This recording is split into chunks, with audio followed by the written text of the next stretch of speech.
Kanhangad ബല്ല Azhikodan club 46-ാം വാർഷിക ആഘോഷവും അഴീക്കോടൻ അനുസ്മരണവും സംഘടിപ്പിച്ചു. അനുബന്ധ പരിപാടികളോടെ 2 ദിവസങ്ങളിലായി നടന്ന ആഘോഷം നാടിന്റെ മാനവോത്സവമായി മാറി. This news sponsored by Emmanuel Silks, Kanhangad, Kannur and Thrissur. 4 പതിറ്റാണ്ടുകൾക്ക് മുമ്പ് നാടിന്റെ മാറ്റത്തിനും മുന്നേറ്റത്തിനും വേണ്ടി ബീഡി തൊഴിലാളികൾ മുൻകൈയെടുത്ത് രൂപീകരിച്ചതാണ് കാഞ്ഞങ്ങാട് ബല്ല ഗ്രാമത്തിലെ അഴീക്കോടൻ ക്ലബ്ബ്.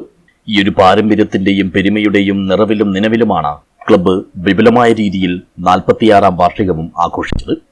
അനശ്വര രക്തസാക്ഷി അഴീക്കോടൻ രാഘവന്റെ അനുസ്മരണത്തോടുകൂടി 2 ദിവസങ്ങളിലായി നടന്ന ആഘോഷ പരിപാടികൾ പങ്കാളിത്തം കൊണ്ടും പൊലിമ കൊണ്ടും ജനകീയ ഉത്സവമായി മാറി. CPIM Kanhangad area secretary advocate K Rajmohan വാർഷികാഘോഷവും അനുസ്മരണ യോഗവും ഉദ്ഘാടനം ചെയ്തു. നമ്മുടെ നാടിന്റെ പുരോഗതിക്ക് വേണ്ടി പുരോഗമനാശയങ്ങൾ കുറെ കൂടി ശക്തമായിട്ട് നമുക്ക് മുന്നോട്ട് വെക്കാൻ കഴിയണം. ആ നിലയിലാണ് ഇന്ന് കാണുന്ന നിലയിലേക്ക് നമ്മുടെ നാട് വളർന്നു വന്നിട്ടുള്ളത്. ഇന്ന് അന്ധവിശ്വാസത്തിലേക്കും അനാചാരത്തിലേക്കുമെല്ലാം ഈ കേരളത്തെ തിരിച്ചു കൊണ്ടുപോകുന്നതിന് വേണ്ടിയിട്ടുള്ള വലിയ ശ്രമം ഇന്ന് നമ്മുടെ നാട്ടിൽ നടക്കുന്നുണ്ട്. അതിനെതിരായിട്ടുള്ള പ്രതിരോധവും പോരാട്ടവുമായിരിക്കണം ഇത്തരം സാംസ്കാരിക കൂട്ടായ്മകളും ഇടപെടലുകളും എന്ന് നമുക്ക് തിരിച്ചറിയാൻ കഴിയണം. ചടങ്ങിൽ ക്ലബ്ബ് പ്രസിഡന്റ് രാജു ബാട്ടടുക്കം അധ്യക്ഷനായി. സാംസ്കാരിക പ്രഭാഷകൻ രവി ഏഴും അനുസ്മരണ പ്രഭാഷണം നടത്തി.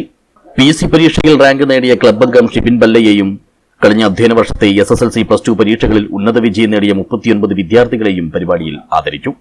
Ward councillor KV Susheela, ward member K Balakrishnan, CPIM Balla local committee അംഗങ്ങളായ N Gopi, KV Ratheesh, branch സെക്രട്ടറിമാരായ P Jyothi, AV Pradeep, C Divakaran, M Manoj, Azhikodan ഗ്രന്ഥാലയം സെക്രട്ടറി സുനീഷ് കക്കാട്ടി എന്നിവർ സംസാരിച്ചു.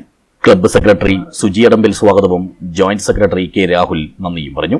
ആഘോഷത്തിന്റെ ആദ്യ ദിവസത്തിൽ കുട്ടികൾക്കും മുതിർന്നവർക്കുമായി വിവിധങ്ങളായ മത്സരങ്ങൾ നടത്തി. സമാപന ദിവസം കണ്ണൂർ താവം ഗ്രാമവേദിയുടെ വടക്കൻ പെരുമ എന്ന നാട്ടറിവ് പാട്ടും അരങ്ങേറി. News bureau, Kanhangad.